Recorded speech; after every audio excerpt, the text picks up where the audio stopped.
How to fix Netflix not working. The very first thing you want to check is whether the Netflix server is down or not. For that, open any of the browser. Here we go. Now type in "is Netflix server down" and search for it. Now just scroll down and you can open this website.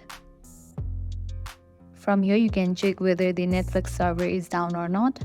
User reports indicate no current problems at Netflix. If it shows there is problem with Netflix, then you can wait for a few minutes and with that your problem might be fixed. Likewise, the second thing you can do is you can check whether you have updated your Netflix app to its latest version or not. For that, head towards your Play Store or App Store. Now search for the app Netflix.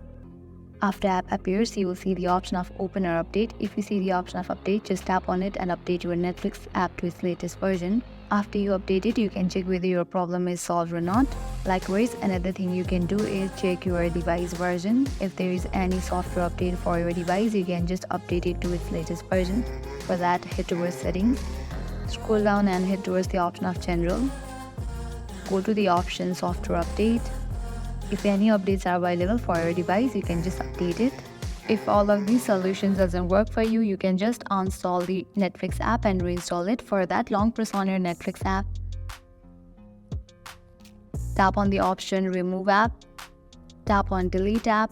After you uninstall your Netflix app, you can head towards your App Store or Play Store and search for the app Netflix and download it. With that, your problem will be fixed. Applying all of these solutions, your problem is definitely gonna be fixed. So this is how you can fix Netflix not working. This was all for this video. If you guys find this video helpful, make sure to like, share and subscribe to our channel. Thank you.